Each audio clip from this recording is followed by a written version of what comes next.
तो employ side से, staff side से ये फंक्शंस प्रोवाइड करेंगे। मतलब आप अपने सिस्टम में हमेशा दो साइड रहती हैं। एक एम्प्लॉय साइड मतलब एक एडमिनिस्ट्रेटिव साइड रहती है, एक यूजर साइड रहती है। कोई भी सॉफ्टवेयर हो हमेशा दो साइड में ही बनता है, ठीक है। एडमिनिस्ट्रेटर इसका होता ही है जो सॉफ्टवेयर को मैनेज करेगा, और सामने यूजर होता है, ठीक है। तो दो साइड में ही बनेगी। दोनों साइड की फंक्शनलिटीज आपके सिस्टम की आपको समझानी है, चाहे 2 हैं चाहे 10 हैं, ठीक है। ऑपरेटिंग एनवायरनमेंट मतलब आपके सिस्टम को रन करवाने के लिए कौन कौन सी चीज़ों की ज़रूरत पड़ेगी। तो यहाँ पे जैसे एग्जांपल लिया है कि ऑपरेटिंग सिस्टम कौन सी यूज़ कर रहे हैं, डेटाबेस यूज़ कर रहे हैं, कौन सा डेटाबेस यूज़ कर रहे हैं, कौन से प्लेटफॉर्म पे हमारा सिस्टम बन रहा है। तो आपका फ्रंट एंड बैक एंड जो भी है, आप अपने सिस्टम में जो डेटाबेस यूज़ कर रहे हो, जो सिस्टम कोई और टूल यूज़ कर रहे हो, कोई डेटाबेस यूज़ कर रहे हो, वो सारी चीज़ें आपको यहाँ पे समझानी है। डिजाइन एंड इम्प्लीमेंटेशन कंस्ट्रेंट्स, तो जैसे हम प्लानिंग करते हैं तो जो कंस्ट्रेंट्स हैं, ठीक है, वो सारी चीजें यहाँ पे लिखानी है, मतलब यहाँ पे आपको डिस्क्राइब करनी है। देन अजम्पशन एंड डिपेंडेंसीज, तो आपके सिस्टम में मतलब फाइनली आप क्या बनाने वाले हो, ठीक है। तो वो आपके अजम्पशंस हैं, और उसके लिए और कौन सी रिस्क हैं, कौन सी रिक्वायरमेंट्स हैं, वो सारी चीजें आपको यहाँ पे दिखानी है। सिस्टम फीचर्स,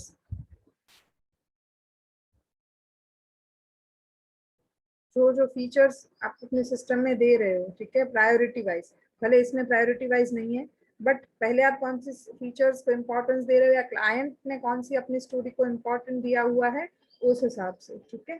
तो जो भी चीजें हैं, क्या क्या यहाँ पे हो सकता है, क्या क्या आप करने वाले हो, क्या अभी एग्जिस्टिंग है, वो सारी चीजें भी आप डिस्क्राइब कर सकते हो यहाँ पे, ठीक है।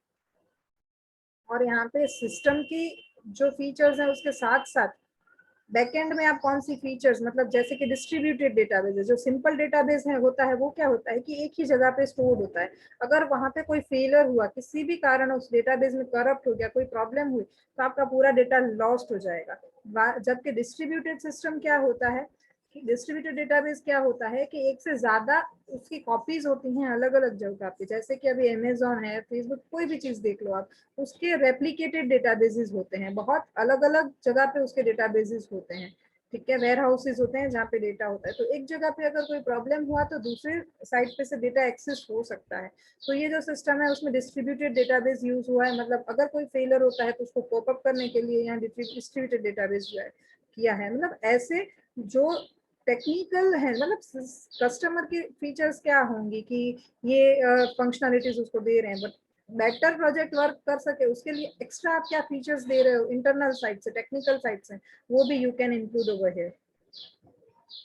तो यहाँ पे डिस्ट्रीब्यूटेड डेटाबेस यूज हुआ है तो उसकी थ्योरी समझाई हुई है। मतलब जो भी चीज आप यूज कर रहे हो, like if you are using SQL, तो आपको एसक्यूएल की पूरी थ्योरी यहाँ पे समझानी है। If you are using entity relationship diagrams, तो आपको उसकी पूरी थ्योरी यहाँ पे ऐड करनी है, क्योंकि जो बंदा सिस्टम बनाने वाला है उसके पास कंप्लीट इंफॉर्मेशन होनी चाहिए, कंप्लीट स्पेसिफिकेशन होना चाहिए हर एक रिक्वायरमेंट का, ठीक है। इसमें यहाँ क्लाइंट सर्वर सिस्टम यूज हो रहा है तो उसकी पूरी थ्योरी भी समझाई हुई है।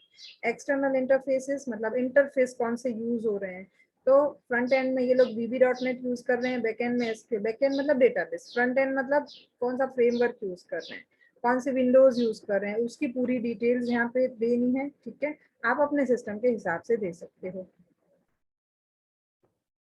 Non functional requirements, functional requirements क्या थी, अभी हमने जैसे देखा कि रिजर्वेशन हो सकता है, कैंसिल हो सकता है, शेड्यूल देख सकते हैं, कुछ ऑर्डर करना है, कुछ शॉपिंग जैसे होती है ऑन बोर्ड, वो सारी चीजें।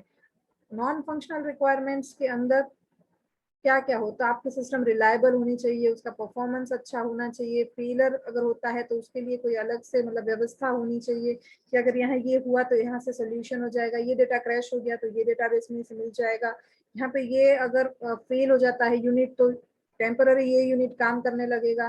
तो आपका सॉफ्टवेयर कैसे परफॉर्मेंस देगा, कैसे परफॉर्म होगा, कैसे वर्क करेगा, वो सारी नॉन फंक्शनल रिक्वायरमेंट्स, जैसे रिलायबल है, सिक्योर है, ठीक है। तो वो सारी जो रिक्वायरमेंट्स हैं आपके सिस्टम की वो आपको यहाँ पे समझानी है, ठीक है।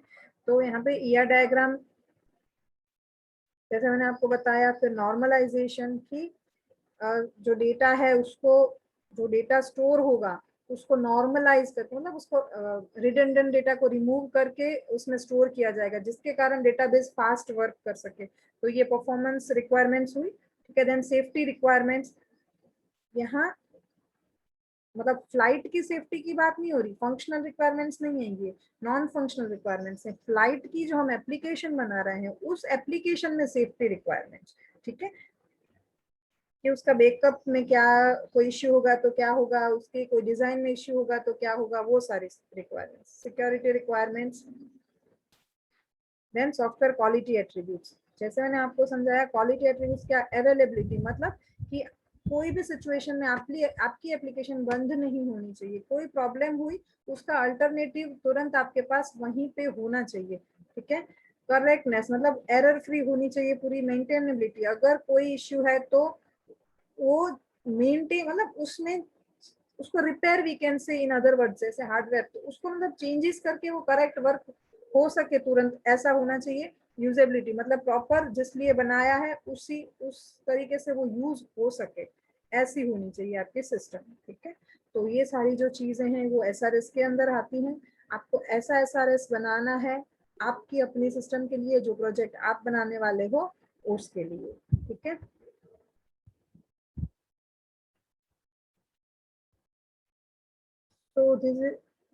So this is all about SRS, System Requirement Specification Document, जो प्रोजेक्ट स्टार्ट होने से पहले प्रोजेक्ट की जो टीम है या प्रोजेक्ट का जो मैनेजर है वो बनाता है, to provide complete understanding of the system. क्या बनाना है, कैसे बनाना है, सारी details of the system that is going to be develop, ठीक है। दिस डॉक्यूमेंट्स मतलब कस्टमर के साथ भी डिस्कस होते हैं, ताकि उसको पता चले, मतलब सारी चीजें लाइक जो टेक्निकल चीजें हैं उसके साथ वो डिस्कस करने की जरूरत नहीं, बट फीचर्स उसके साथ डिस्कस होंगे तो उसको पता चलेगा, फीडबैक मिलेगा, उसके हिसाब से चेंजेस होगा इसके अंदर, ठीक है। और ये डॉक्यूमेंट टीम के साथ भी डिस्कस होगा, जिसके कारण वो जिसका यूज करके वो बेटर वर्क कर सकें, और क्या क्या करना है, क्या क्या रिक्वायरमेंट्स हैं पूरी अंडरस्टैंड हो सके, इसके लिए ये डॉक्यूमेंट बनाया जाता है। So this is it for today session. आप अपने सिस्टम के लिए ऐसा डॉक्यूमेंट बनाइए प्रॉपर फॉर्मेटिंग में, ठीक है, जो कि आपका सेकेंड प्रैक्टिकल है। ओके, देन कोई डाउट हो तो पूछ लीजिएगा। Thank you, have a good day.